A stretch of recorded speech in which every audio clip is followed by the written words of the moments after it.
Now at 9, in-person homecoming activities are back. What you can expect during the week. Plus, COVID cases are falling across the state. We'll tell you if it has fallen in Delaware County. And we're tracking a temperature roller coaster. Find out how cold it's going to get this week coming up. Delaware County's only live television newscast from Ball State University's Unified Media Newsroom. You're watching NewsLink Indiana. Good evening. Thanks so much for being with us. I'm Madeline Kerr. And I'm Brittany Slack. Today kicks off Ball State's 95th annual Homecoming Week. It also marks the return of a more normal-feeling homecoming after the cancellation of last fall's activities due to COVID. Last year's cancellation has made this year's events feel new to two groups of students, the freshmen and the sophomores who missed the experience last year. We definitely missed out on a lot last year, and homecoming was probably the biggest thing that we did not get to experience last year as a freshman. And yeah, I just didn't get the experience I wanted to have because, college, it's my first, homecoming, I'm out with friends, dressed up, have a good time. With COVID regulations being more relaxed this year, many are eager to see what Ball State has to offer for the week.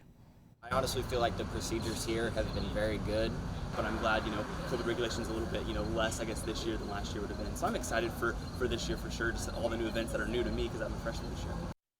The week's festivities include multiple classic events like Air Jam and the Bed Race. It all leads up to Saturday's game against the Miami Redhawks starting at 3:30 p.m.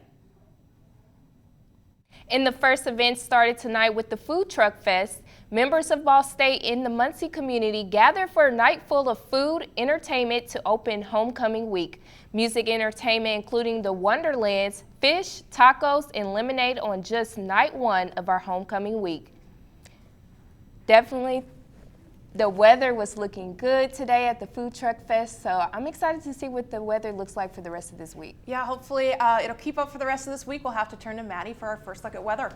Well, it certainly was a beautiful day out there today. That's thanks to this high pressure system we're seeing in Kentucky and Tennessee. That's going to bring us continued clear skies and dry weather. That's also going to continue into the overnight hours tonight. We're going to see those clear skies prevail. We're going to drop down to a low of 44 degrees by the time we get to 5 a.m. Winds light out of the southwest at 5 to 10 miles per hour. Now, coming up in my full forecast later on in the show, I'm tracking temperatures in the 70s for the short term, but rain chances return for Thursday, along with a cool weekend ahead for Ball State's homecoming football game. Back to you guys at the desk. Thank you so much, Maddie. Jury selection in the Ahmaud Arbery murder trial started today. For Arbery's mother, it's been a long road in hopes of finding justice for her son. Now the 25-year-old victim's mother is speaking out about the trial and the emotions leading up to it. Daryl Forges has more. I'm anxious. I'm all over the place. Ahmaud Arbery's mother, Wanda Cooper Jones, describing her emotions leading up to the trial of three men accused of her son's murder, Travis and Greg McMichael and William Bryan. I'm gonna get to find out some information that we didn't know that happened on that day. It's gonna be graphic. It's been a year and 8 months since Arbery was shot and killed while jogging in a neighborhood near Brunswick, Georgia. Cooper Jones says it's been a tough fight for justice. The DA, she recused herself. She gave it to someone else who held on to it. The one that was holding on to it wasn't returning any phone calls, any emails. Wasn't giving me any type of information about where the investigation was going. The DA who recused herself, Jackie Johnson, was charged with violating her oath as a public officer and obstructing a police officer. According to an indictment, Johnson allegedly prevented two Glenn County officers from arresting Travis McMichael on the day of Arbery's killing. Johnson is also accused of showing favor and affection to Greg McMichael, who used to work at the DA's office. Johnson denies any wrongdoing. The three men were arrested in May of last year and pleaded not guilty to all charges they're facing. It's been really a long, hard road, but I'm thankful that I will be there. Every day his name is called in court, I will be there. I'm Daryl Forges reporting. According to Christian Aid Ministries, an organization out of Ohio, 17 ministries, including 5 children, were kidnapped north of Haiti's capital Saturday. Their whereabouts are still unknown. The organization says 16 Americans and 1 Canadian were abducted. Haiti's security forces told CNN it's believed they were kidnapped by gang members at gunpoint after visiting an orphanage near Port-au-Prince. We need to track down where they are and see if negotiations without paying ransom are possible, or do whatever we need to on a military front or police front. Kidnappings have surged in Haiti this year, according to a human rights research group in Port-au-Prince. As of August, the U.S. Department has advised citizens not to travel to Haiti, partially due to that risk. Here in Indiana, COVID cases are dropping. The state had far fewer COVID cases last week, adding 13,897 new cases. That's a 15.6% drop from the week before. Here in Delaware County, numbers went from 290 cases and 14 deaths to 169 cases and 18 deaths. A 41.7% drop throughout the pandemic so far. Delaware County has a total of 14,931 cases with 256 deaths. Health officials say COVID-19 cases, hospitalizations, and deaths are all trending down, thanks in part to an increase in vaccinations. But Dr. Anthony Fauci warns that more Americans must get vaccinated to maintain this trajectory and prevent a future spike. This coming as police departments across the country are bracing for potential staffing shortages due to pushback against city vaccine mandates. Some unions are telling their members to not reveal their vaccination status to the department.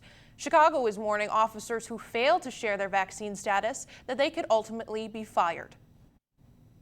This notion that individual officers get to be insubordinate as they choose and pick and choose, we're not having that.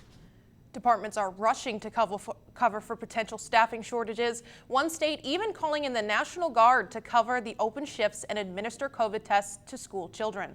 As of now, 2/3 of all eligible people are fully vaccinated.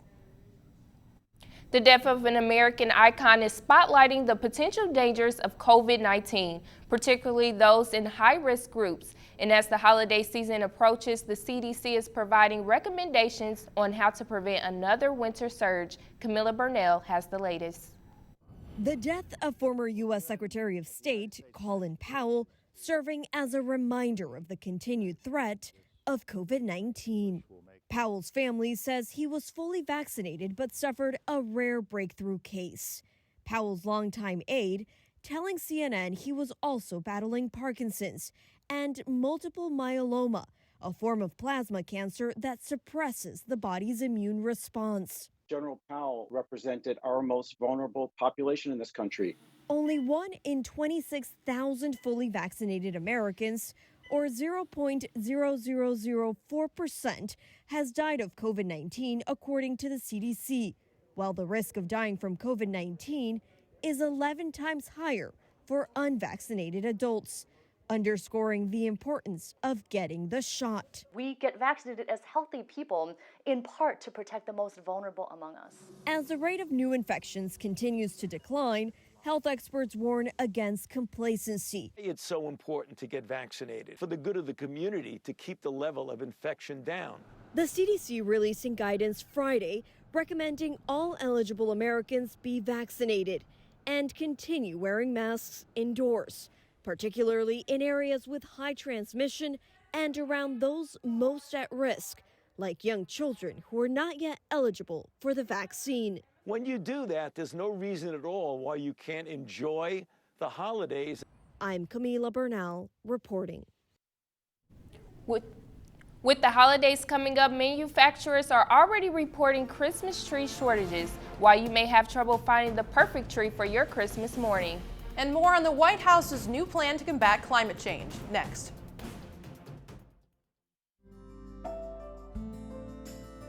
Riding the bus is an easy thing to do. Last year, we carried 60,000 riders from the Ball State area. 50,000 of those were students.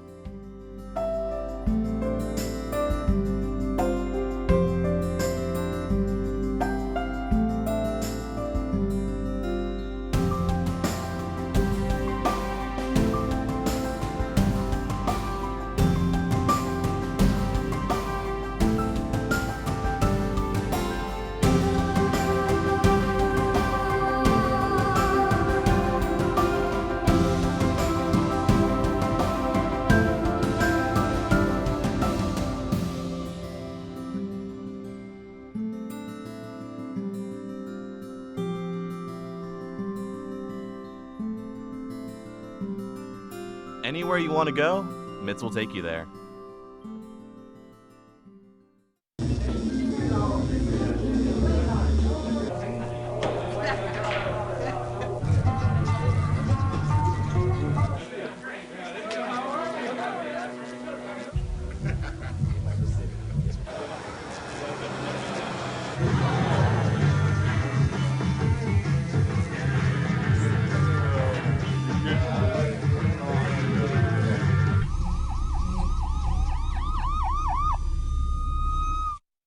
So, I just moved in with this family, and it's embarrassing.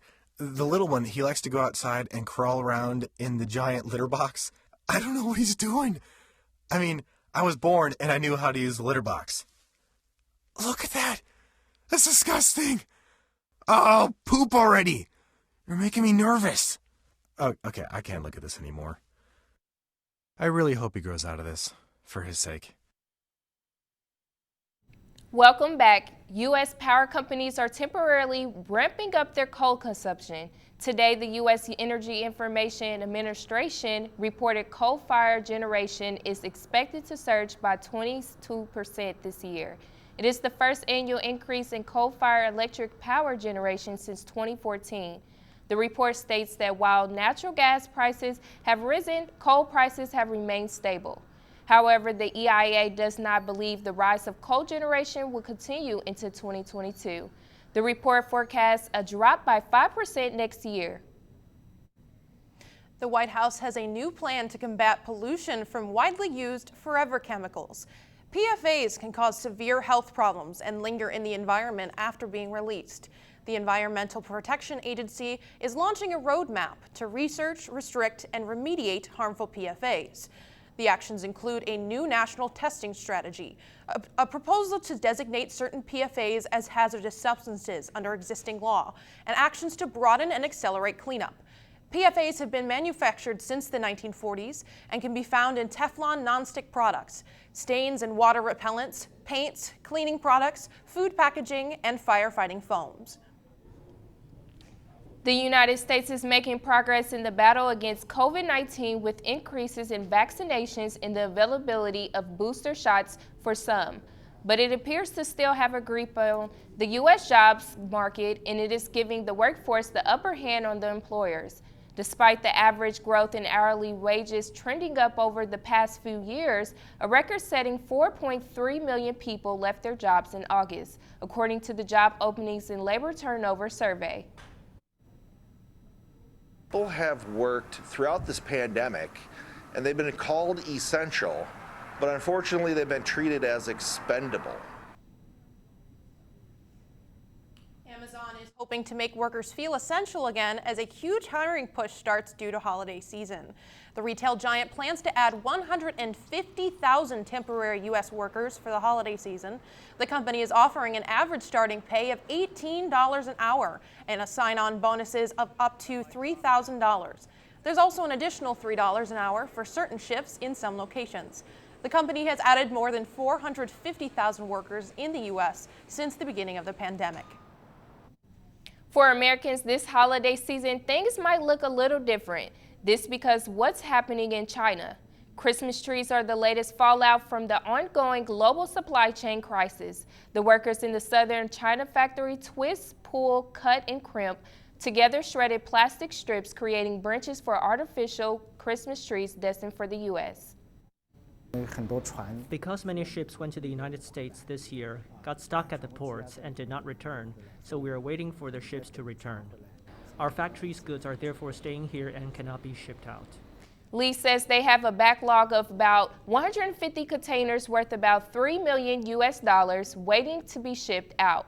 Due to the supply chain crisis, companies say they're paying 10 times more than last year to ship products. That means there will be a 20 to 25% increase in the price of artificial trees this year. If you are able to still have one, find one by Thanksgiving. And coming up, we'll take a full look at weather. We topped out at a high of 72 degrees today, but how much cooler will it get in the coming days? I'll have your forecast after the break.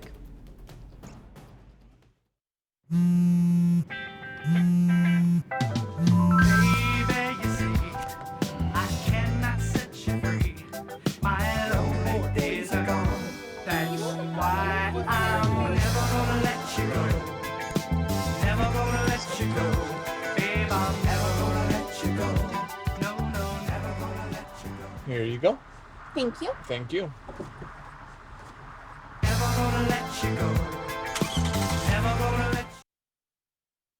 I think it's just vapor with flavor. It won't hurt my kid like cigarettes, right?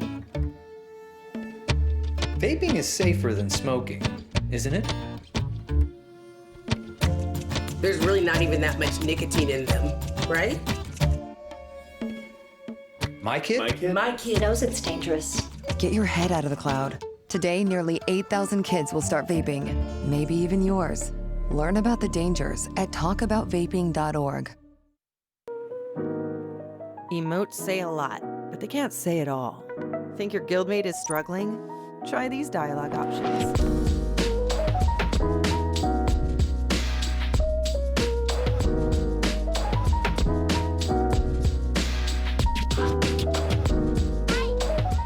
Go beyond emotes. Check in with your guildmates at seizetheawkward.org.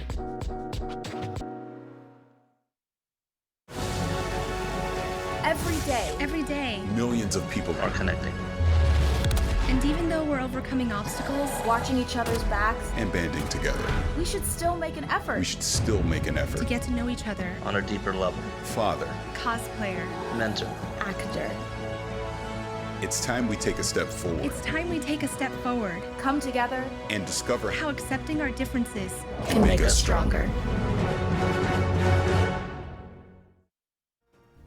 Welcome back. The time is now 9:17 and it was a beautiful afternoon today. Very, very sunny. I'm really hoping this weather keeps up. I know the fall weather is starting to come in, but honestly, we'll have to see. Yes, I'm excited to see what the weather is this homecoming weekend. Maddie, what do you have for us? Well, we've seen quite the fluctuation in temperatures over the past 5 days, and that is going to continue into the 7-day forecast, which we'll get to at the end of my full forecast. In the last 5 days, we've seen temperatures, we topped out at a high of 86 last Thursday, 61, the coolest temperature we've seen in the last 5 days. Today, however, topping out at 72 degrees, about 7 degrees above our average of 65 degrees for this time of year. Now, the sun has set, which means temperatures are falling across the state. We're sitting at 53 degrees here in Muncie, lower to mid-50s across much of the state right now.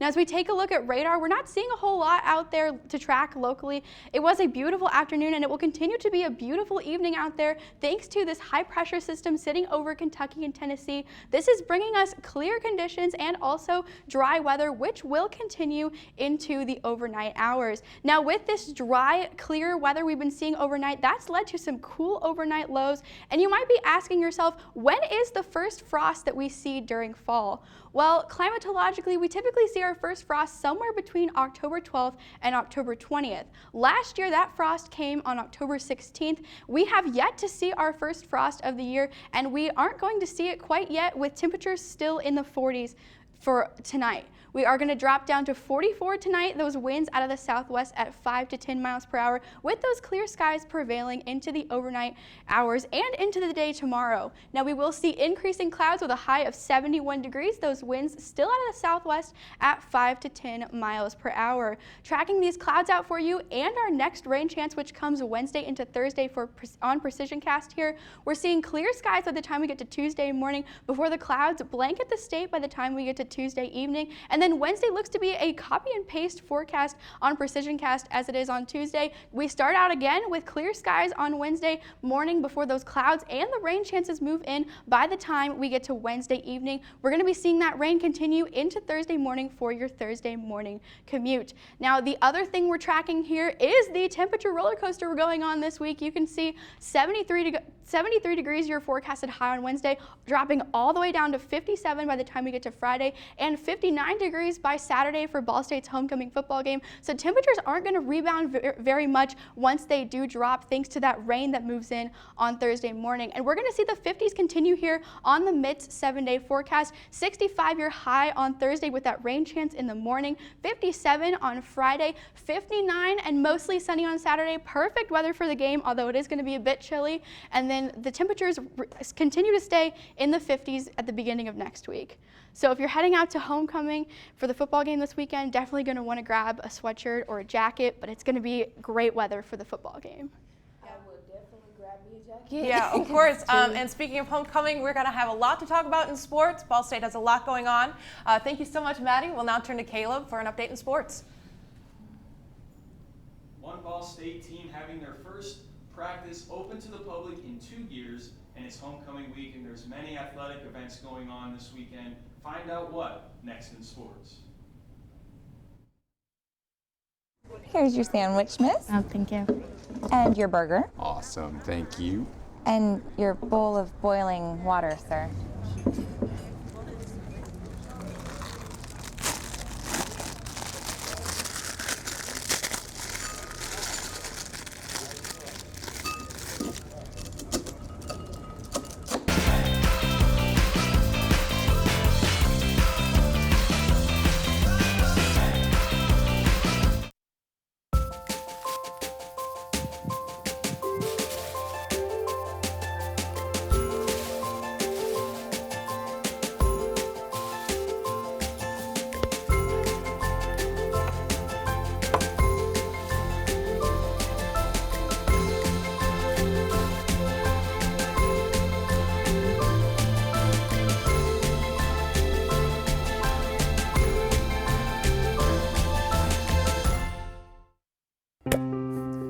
After retiring from the NFL, I've been able to spend a lot more time coaching my daughter's basketball teams. It's something I love to do. Through our games and our tournaments, we see all types of coaching, good and bad. And it begs the question, do we really know who's coaching our kids? Do they have the proper training and screening it would take for me to be comfortable with my daughters playing for that coach?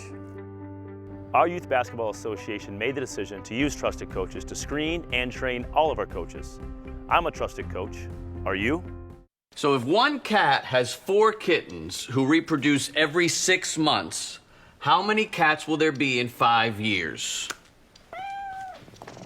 Who's got it? Is this... What is that?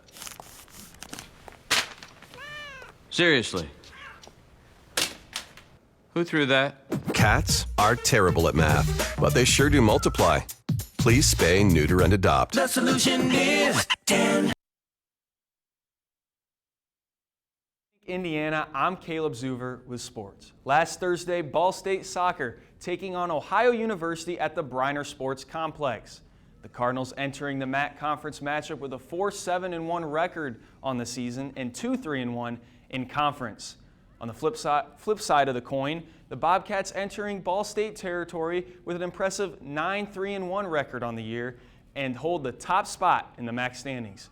Even with a menacing opponent taking the field, Ball State refusing to back down and outshooting Ohio 6-3 in the first half of play. Although they had twice as many shots in the first half, none on either side of the ball able to find the back of the net. The Bobcats getting into a groove in the second half, outshooting the Cardinals 7-2. Ball State making a last-second push, but once again unable to put the ball in the goal and ending the game in extra time with a 0-0 tie. Again, I think hopefully the messaging is that we can go play with anybody when we show up and ready to play, and I think that we've continued to get a little better as the season goes, and so proud of the effort. This Saturday, Ball State men's basketball hosting an open practice with the boys suiting up to scrimmage in front of fans for the first time in the 2021-22 campaign. Coming off a season going 10-13, the Cardinals are hopeful to have a rejuvenated start to the season with new talent coming onto the scene from all over the country and a positive outlook on the fresh start. After the previous season being without fans, Ball State basketball will hope to excite the spectators and feed off of their energy, something they weren't able to experience in person the year before. Holding an open practice in front of fans for the first time in almost 2 years, they will be looking to provide the necessary push to getting back to our normal atmosphere in Worthern Arena and not disappoint a crowd craving a competitive basketball environment this weekend. The first real action of the 2021-2022 season gives Ball State men's basketball hope for a successful performance this time around and a team that is ready to compete on the highest level of Division I basketball. It's homecoming week, and there will be a lot of events going on around campus with the athletic events taking place this weekend. Teeing things off on Friday morning, there will be a golf outing at the Players Club at 11 a.m. Moving over to a jam-packed Saturday, kicking off with the Chase Charlie 5K that goes from campus and the village to City Hall. This will take place at 9:45 in the morning. After the race, there will be time to make way over to the tailgates at Charlietown, right by the Alumni Center. That will begin at 1:30 for the main attraction event that everybody's looking forward to, the homecoming football game at 3:30. The Cardinals will be competing in the Red Bird rivalry when the Red Hawks from Miami of Ohio come to town. Last season, the Red Hawks handing the Cardinals their only loss of the year in Game 1 as Ball State went on to win the MAC championship and the Arizona Bowl. Ball State will get a chance of redemption in front of a home crowd as they look to extend their win streak to 4 games after defeating Eastern Michigan the weekend before. Very excited for this weekend. Thank you so much, Caleb. And coming up after the break, we will take a look at our anchor picks. Make sure to stay with us.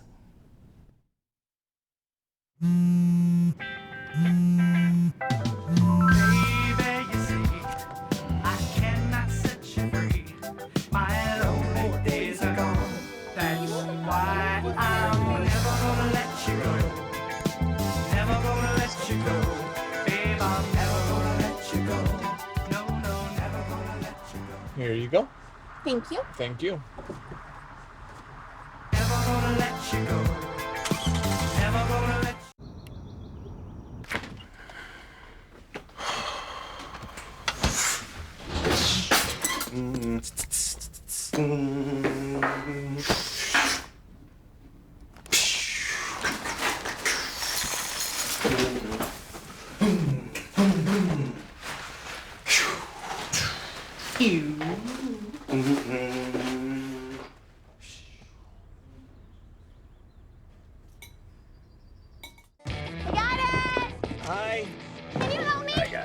Thank you. Just like the rules to surviving Zombieland, there are steps you can take to be prepared for an emergency. It's the right thing to do. Talk with your family to make a plan. Look for safe areas to meet up if separated. And stock up on supplies. It's never too early to get prepared, so start now. Right now? Right now. You can't predict emergencies, but you can be ready. You're welcome, America. Visit ready.gov today to learn more. Jordan knows he shouldn't eat this entire bowl of nachos, but tonight he's earned that right. Because a few hours ago in the middle of happy hour, he recognized a sign. Not from the gods or a bolt of lightning, but from a double heart, a kissy face, and a fourth ha in ha ha ha. That's when Jordan knew he was buzzed. So when it was time to go, he got a ride home instead of driving. Be a legend like Jordan. Recognize your buzzed warning signs and get a ride home. Buzz driving is drunk driving. Welcome back. It's time now for our anchor pick stories. Fans of the DC movies and comics had a lot to be excited about this weekend. A new trailer for The Batman was released with rave reviews from fans. Robert Pattinson dons the cape and cowl to take up the mantle of Batman in this new movie. Alongside him are Zoe Kravitz as Catwoman, Andy Serkis as Alfred Pennyworth, and Colin Farrell as the Penguin. The Batman flies into theaters on March 4th, 2022. Holiday shopping season is getting close and Apple is getting ahead of the game. Today's virtual unveiling featured Apple's AirPods 3 and 2 high-end MacBook Pro laptops powered by its next-generation silicone chip. They also unveiled longer-lasting batteries, an advanced front-facing camera, and the return of the HDMI port and SD card slot. The new MacBook Pro 14-inch starts at just under $2,000, and the 16-inch starts at just under $2,500. The entry-level AirPods 3 are available for pre-order now for $179. And now we're going to go ahead and take a final look at weather. Maddie, what do you have for us?